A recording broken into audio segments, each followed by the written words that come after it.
Foi lido aqui pelo pastor Eliezer sobre quando Cristo toma a última ceia sobre esta terra. E ele pega o pão, o parte, dá aos seus discípulos. Pega o vinho e reparte aos seus discípulos. E ele deixa uma promessa. Que promessa é essa? Não beberei novamente do fruto da vide, até o dia em que beberemos juntos na eternidade. É uma promessa. E quem é este que promete algo para nós? Quem é este que diz que não vai beber novamente, garantindo um porvir? Não beberei até que algo aconteça. Não beberei até que algo se torne realidade. E quando nós meditamos aqui no Salmo de número 24, alguns historiadores, biblistas vão dizer que já se cumpriu, outros vão dizer que ele ainda vai se cumprir. Penduro eu para aqueles que acreditam que ainda vai se cumprir este salmo. Porque ele começa dizendo assim: quem habitará no santuário do Senhor? Quem fará morada no seu santo monte? Se não for quem? Aquele que é limpo de coração, puro de mãos. Aquele que não se deleita na maldade. Aquele que não se entrega à vaidade. Este ou esta será a geração que habitará no santuário do Deus de Jacó. Vemos a importância que o pai Jacó tem e a sua descendência. Lá no Salmo de número 46, vai dizer: o Senhor é refúgio, fortaleza, socorro presente na angústia. Não temerei mal algum, ainda que a terra se mude de lugar, os montes se transportem para o meio do mar. Há um rio cujas correntes adornam, passam, descem da morada do Todo-Poderoso. Ali haverá paz e alegria e confiança naqueles que confiam no Deus de Jacó. E ele diz: ele quebra o arco, corta a lança, destrói os carros no fogo. E aí ele diz: aquietai-vos e sabei que eu sou Deus. Serei exaltado sobre as nações. Serei eu bendito. Aí vai dizer que todo joelho vai se dobrar diante a quem? Ao Rei da Glória. O sábio escreve no capítulo 30 de Provérbios: quem subiu ao céu e quem desceu? Quem tomou nas mãos os ventos, limitou a água, dá porção da maneira que quer? Quem é ele? Quem é ele? Aí ele pergunta: se você sabe quem é ele, qual o nome dele e qual o nome do seu filho? Essa pergunta que os seres celestiais perguntam no Salmo 24 é repetido inúmeras vezes na Bíblia. Isaías, capítulo de número 53, a partir do verso 1, diz assim: quem é este que vem de Hebrom, que vem com as suas vestes finas, tintas? Quando Cristo acalma a multidão, eles perguntam: quem é este que até o vento e o mar lhe obedecem? Quem é este? Este é Jesus, o rejeitado. João capítulo 3 fala que Nicodemos,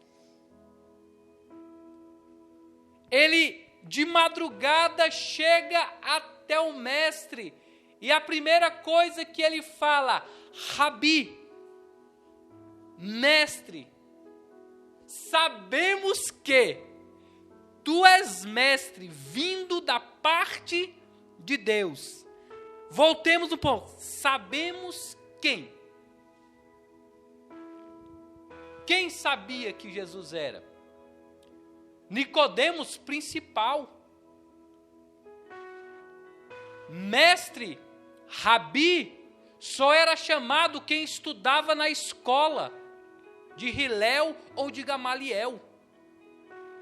Jesus não participou de nenhuma dessas escolas. Mas todo o sinédrio, todos os príncipes e sacerdotes sabiam que Jesus era mestre vindo da parte de Deus, mas o rejeitaram. Atos dos Apóstolos, Jesus é assunto aos céus, 2 anjos descem à terra e perguntam: varões galileus, por que estáis olhando para o alto? Este mesmo Deus que viste ser recebido no céu, voltará para vos buscar. Rejeitado pelos judeus, rejeitado pelo povo, mas recebido lá no céu. Quem é ele? João capítulo de número 5, verso de número 39 vai dizer assim: vós examinais as escrituras porque credes que nela possui a vida eterna, mas é ela que testifica de mim. Quem é ele? Ele é o Galileu. Quem é ele? Ele é aquele que anda no meio do povo. Muitos o oprimem, muitos o apertam, mas sempre há um ou outro que o toca da maneira diferente e é curado. Quem é ele? Ele é pai de órfãos. Quando as crianças são bloqueadas de ir até Jesus, ele diz: não, deixe-as vir a mim, porque das tais é o reino de Deus. Quando se fala de Cristo, fala de toda a sua deidade. Quando se fala do Mestre Jesus, e nesta ocasião em particular, fala-se de separação. O que tem a ver, irmãos? Separação. Tudo. Desde o princípio Deus separou as coisas. No princípio Deus criou o céu e a terra. E a terra era sem forma e vazia. E havia trevas sobre a face do abismo, e o Espírito de Deus pairava sobre as águas. E disse Deus que houvesse uma expansão. E ele diz que haja separação. Aqui está separando bodes de ovelhas.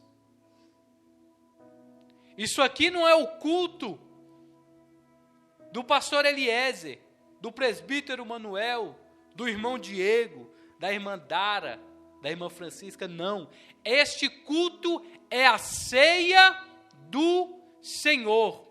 Pessoas que deixam de vir aqui não estão deixando de vir aqui por minha causa. Estão deixando aqui porque não fazem parte do corpo de Cristo.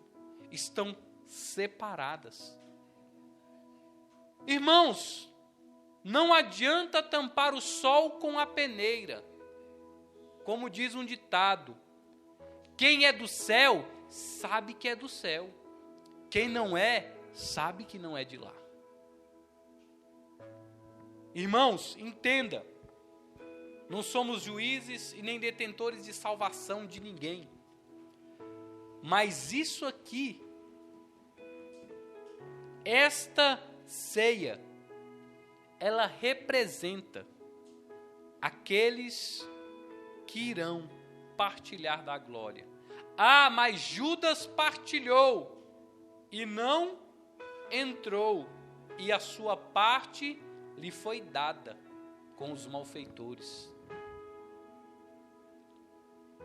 Mas, se você olhar o texto, entenda que Judas toma do pão, come do vinho, mas não participa do banquete. Sai para atrair Jesus.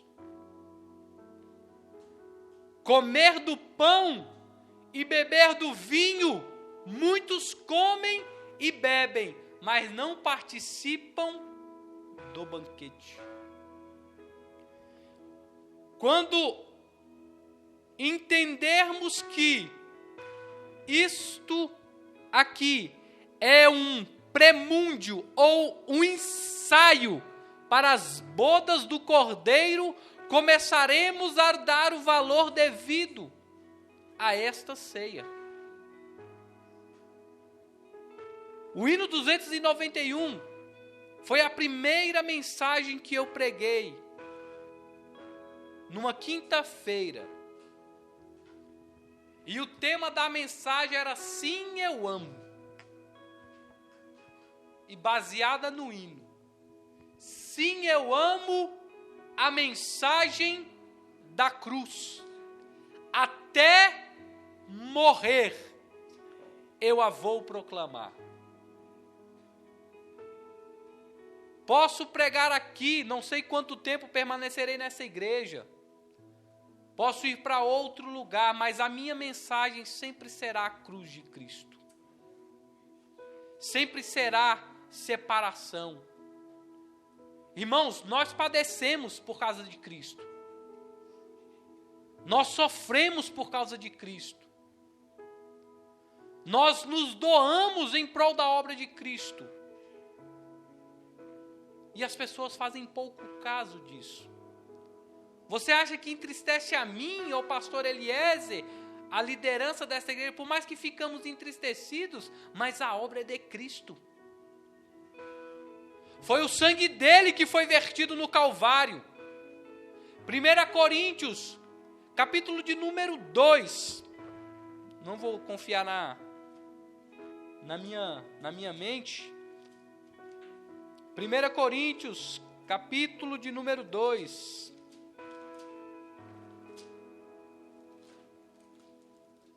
Verso 7. Diz assim: mas falamos da sabedoria, a sabedoria de Deus, oculta ao mistério, a qual Deus ordenou antes dos séculos para a nossa glória, a qual nenhum dos príncipes deste mundo conheceu, porque se conheceram, nunca teriam crucificado o Rei da Glória. O povo não conhece a Cristo, por isso não dá valor à sua ceia. E não estou falando da nossa igreja, estou falando do corpo de Cristo espalhado pelo mundo. Por quê? Porque o escritor aos Hebreus fala que quando nós nos voltamos para o pecado, voltamos às velhas práticas, estamos fazendo como que Cristo fosse crucificado novamente. Crucificamos o Rei da Glória. Por quê? Porque não agimos da forma que deveríamos agir.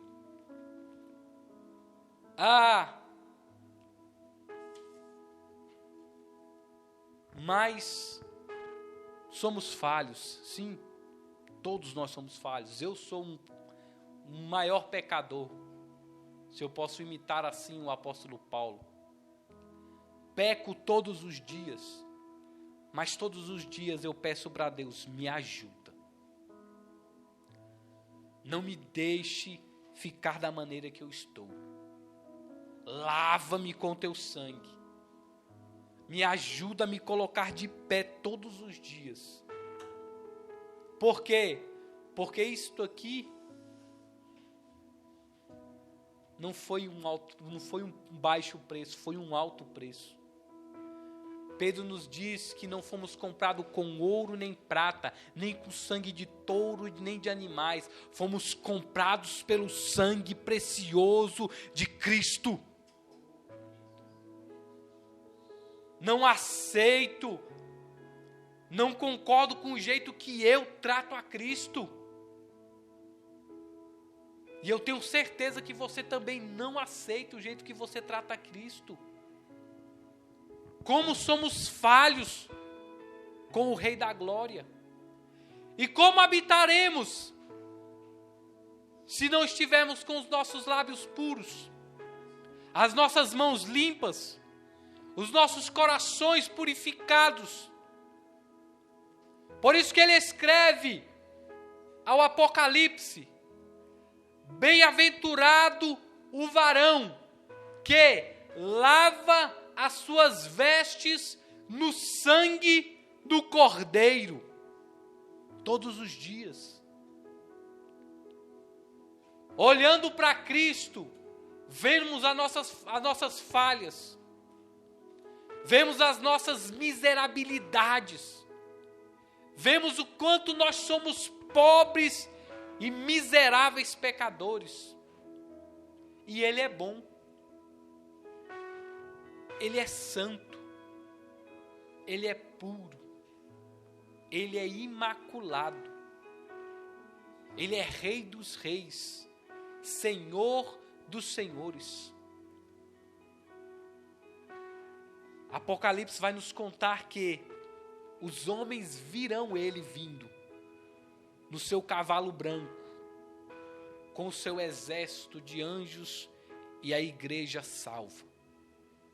Eles virão, olharão, contemplarão e, querendo ou não, se curvarão diante dele. Não haverá força, a presença dele. Quando Salomão ele inaugura o templo, que o Senhor entra no templo, a presença de Deus era tão forte que as pessoas se curvavam diante dele, da presença. Quando as pessoas olhavam para ele, alguns viam apenas um jovem pastor itinerante. Alguns viam o filho de Maria e de José. Alguns viam aqueles que a Escritura falava. E os espíritos imundos viam o Rei da Glória. Viestes nos atormentar antes do tempo? Outros enxergavam, e até hoje enxergam, um Jesus barganhador. Um Jesus que toma lá, dá cá. Hoje eles enxergam ainda o Jesus que só é amor. Mas ele virá, num abrir e fechar de olhos, ao som da última trombeta, porque a trombeta soará. E aí ele vai dizer aos Tessalonicenses, ao alarido do arcanjo e som de trombeta, os mortos ressuscitarão primeiro, e os que estiverem vivos seremos transformados, e entraremos com ele. E aí entra o Salmo de número 24. A igreja maravilhada com a altura, sendo levada, vendo seus entes queridos que morreram em Cristo, reconhecendo seus pais, seus irmãos, seus filhos, reconhecendo todos os vultos da igreja e subindo ao encontro do noivo.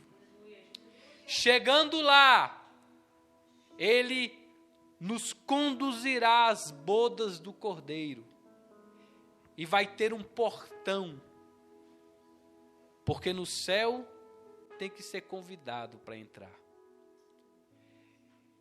E aí a igreja alegre, regozijante, e ela pergunta, olhando e vendo os portões fechados, olhando Cristo à frente e os portões fechados. E aí a igreja brada, levantai, ó portas, as vossas cabeças. Levantai-vos vossas cabeças, ó entradas eternas. Para quê? Pois entrará a igreja, não, entrará o Rei da Glória. E os anjos, já conhecendo, vendo, adorando pelo século dos séculos, perguntarão à igreja, quem é esse? O Rei da Glória. E aí ela dirá, o Rei da Glória, e os antigos dirão, Josué dirá, os antepassados dirão, ele é o forte, o poderoso, general conquistador, ele é o Rei da Glória. Aleluia! E eles continuam cantando um novo cântico, e os portões não se abrem, e eles dizem novamente, levantai, ó entradas eternas, levantai as vossas cabeças, ó portões, pois entrará o Rei da Glória. Quem é esse? Quem é esse o Rei da Glória? É o Deus forte, poderoso, ele é Jesus de Nazaré, ele é Rabi da Galileia, ele é pai de viúva, ele é pai de órfãos, marido de viúvas, ele é alfa, ele é ômega, ele é princípio, ele é fim, é o que era, o que é, o que há de vir. Quem é ele? Ele é o Rei que nós aguardamos retornar para nos buscar. Aleluia! Não aceite menos, queira mais, esta presença um dia sumirá da terra. Os nossos pais diziam que quando Cristo voltasse, as Bíblias ficariam em branco. Não é verdade. A Bíblia vai estar aqui, ó, escrita. Porque está escrito aqui, ele virá, a semente da mulher virá, eles virão as profecias de Daniel, eles virão Ezequiel, virão Zacarias, verão os apóstolos, eles verão o livro do Apocalipse, e eles dirão, é verdade. Não poderão enganar, não querem participar do corpo, do sangue, não participarão da glória. Não participarão da glória. Infelizmente, irmãos, muitos dos meus entes queridos e dos teus entes queridos não participarão da glória. Infelizmente, serão aqueles que os seus olhos apodrecerão nas suas órbitas, quando o sol se esquentar 7 vezes mais. Por isso eu digo, nunca apresente o inferno para ninguém. Apresente a glória. Apresente a glória. Lá será maravilhoso. Lá ele dirá, e virão muitos do Oriente, do Ocidente, se assentaram na mesa com Abraão, com Isaque, com Jacó. Irmãos, imagine sentarmos com Elias, com Eliseu. Imagine eu e você caminhando pelas ruas que não são, mas parecem como ouro e cristal. E você olha à sua direita, você vê Sadraque, Mesaque, Abidnego. Você olha para o outro lado, você vai ver Josué, você vai ver Abraão, você vai ver o pequeno leãozinho, Judá. Imagine você olhando e vendo o grande rei Davi. Imagine você olhando e vendo o apóstolo Paulo. Imagine você vendo tantas essas coisas. Imagine você abraçando o Rei Jesus. Irmão, se o céu não for a nossa vontade e o nosso objetivo, para que estamos nesta terra? Se esperamos de Cristo só aqui, miseráveis homens somos. Pois, irmãos, aproveite. O pastor disse aqui no começo, são apenas 12 cultos de ceia. 12 cultos de ceia. Muitos nunca vieram um dia. Só falta 7 dias, só 7 ceias. Sabe por que não vem? Já encerro a minha mensagem aqui, dizendo que são como aquelas 5 virgens imprudentes. Por que são como aquelas 5 virgens imprudentes? O salmista escreve: luz para o meu caminho é a tua lâmpada, é a tua. O que as virgens tinham nas mãos? Lâmpadas. Para que era azeite? Para o quê? Clarear. Quando o noivo viesse, visse elas, ó o caminho seguindo. Sem palavra, sem azeite. Sem azeite, sem encontro com o noivo. Sem encontro com o noivo, sem glória eterna. Sem glória eterna, ausência do Deus eterno. A ausência do Deus eterno, condenação eterna. Essa ceia, como diz um louvor, é para lembrar do sacrifício do Senhor. Ainda lembro de suas mãos, o grande prego perfurou. É para isso, para lembrar dos açoites, dos escárnios, da maldade, para nos dar vida e vida em abundância.